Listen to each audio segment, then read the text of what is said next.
In the regression line for the following data. आता काय करायचं, पहिले टेबल तयार करून घ्यायचा. टेबलमध्ये काय काय हेडिंग द्यायचा आहे, त्या हेडिंग द्यायच्या आहे जसं तशा. तर हेडिंग द्यायच्या आहे त्या गिवन डेटा लिहून घ्यायचा एक्स आणि वाय. बाकी घ्यायचा एक्सचा स्क्वेअर, वायचा स्क्वेअर आणि एक्स वाय. झालं. आता काय करायचं, एक्सची व्हॅल्यू एक्स 6 2 10 4 8 मग 9 11 5 8 आणि 7 हे लिहून झालं. आता याच्यावर पूर्ण टेबल तयार करायचा. तर टेबल कसं तयार करायचं त्याच्या डिस्क्रिप्शन मध्ये लिंक आहे, त्या लिंकवर जाऊन तुम्ही टेबल कॅल्सीमध्ये कसं तयार करायचं ते बघू शकता. आता मी डायरेक्ट टेबल लिहून टाकतो. टेबल बनवणं काही एवढं अवघड नाहीये.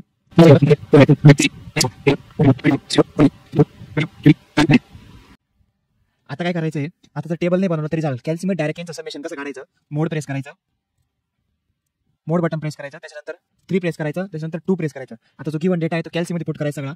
एक्सच्या कॉलममध्ये एक्सच्या व्हॅल्यू पुट करायच्या. मग 6 2 10 4 आणि 8 ॲरो बटन यूज करून वायच्या कॉलममध्ये वायच्या व्हॅल्यू पुट करायच्या. 9 11 5 8 आणि 7 झालं. पूर्ण डेटा पुट करून झाल्यावर एसी बटन प्रेस करायचं, शिफ्ट 1 त्याच्यानंतर 3 आणि आता आपल्याला सगळे समेशन भेटतील. मग समेशन एक्सचं काढायसाठी 2 प्रेस करायचा आणि इज इक्वल टू प्रेस करायचं. मग समेशन एक्स आहे आपलं 30.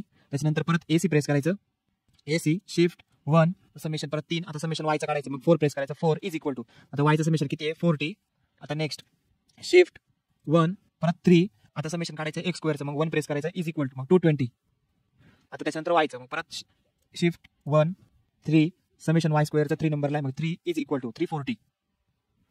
परत शिफ्ट 1 आणि 3. आता कशाचं काढायचं आहे, समेशन एक्स वाय 5 नंबरला आहे इज इक्वल टू 214. भेटले आपल्याला सगळे समेशन. आता काय करायचं, आपल्याला मीन काढायचं आहे.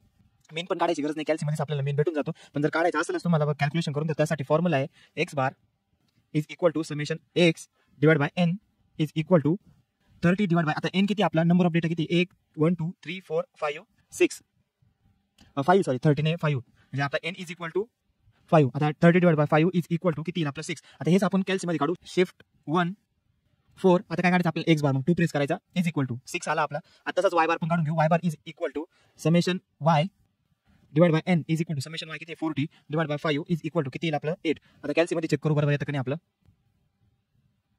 परत शिफ्ट 1 4 वाय बार आपला 5 नंबरला, मग 5 इज इक्वल टू 8 बरोबर आलं. आता त्याच्यानंतर आपल्याला काढायचं आहे सिग्मा एक्स स्क्वेअर आणि सिग्मा वाय स्क्वेअर. मग sigma x square is equal to summation of x square divide by n minus x bar square is equal to summation x स्क्वेअरची value 220 divide by N is equal to 5 minus x बारची value आपली 6 त्याचा square is equal to कॅल्सीमेट टाकलं direct 220 divide by 5 minus 6 चा square is equal to 8.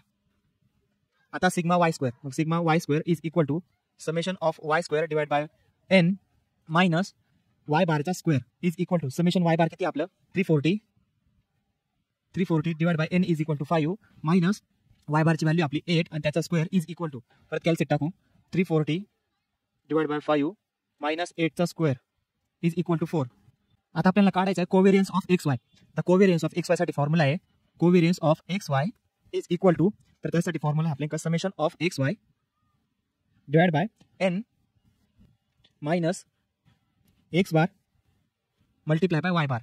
आता याच्यामध्ये value टाकू समेशन ऑफ एक्स वाय किती आपलं 214 divide by N is 5 minus x bar आहे आपला 6 आणि वाय बार 8, मग 6 multiply by 8 is equal to या व्हॅल्यू कॅल्सी टाकू 214 divide by 5 minus 6 into 8 is equal to minus 5.2.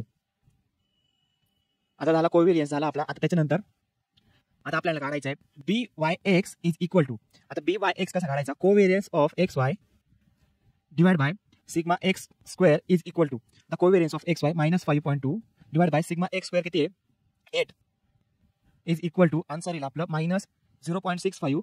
आणि नेक्स्ट आहे b x y is equal to covariance of x y divide by sigma y square is equal to minus 5.2 आणि sigma Y स्क्वेअरची value आपली 4 is equal to answer येईल आपलं minus 1.3. Regression line of y on x. आता ती कशी काढायची, त्यासाठी formula आहे y minus y bar is equal to B y x multiply by x minus x bar. आता याच्यामध्ये व्हॅल्यू पुट करू, वायची व्हॅल्यू नाही मग जसं तसा मायनस वाय बारची व्हॅल्यू आपल्याकडे 8 is equal to B Y एक्सची व्हॅल्यू आहे मायनस 0.65 मल्टिप्लाय बाय एक्सची व्हॅल्यू नाही मग जसं तसं एक्स मायनस एक्स बारची व्हॅल्यू 6.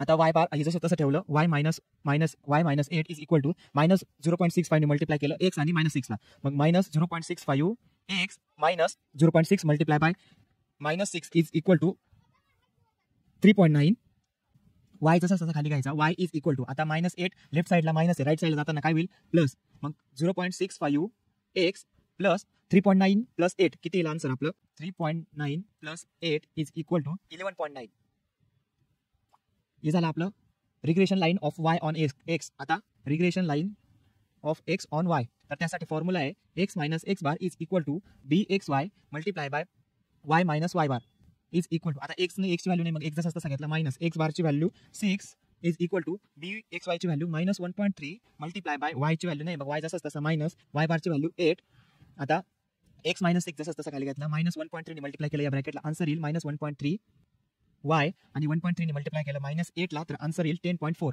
करून बघू आपण 1.3 -1.3 multiply by -8 is equal two plus 10.4 झालं आता एक जसा तसा खाली घेतला आणि हा -6 लेफ्ट साईडला मायनस आहे राईट साईडला जाताना काय होईल प्लस मग -1.3 y प्लस -6 प्लस 10.4 आन्सर येईल आपलं 16.4 आणि हे झालं आपलं regression line of x on y मग x is equal to -1.3 y plus 16.4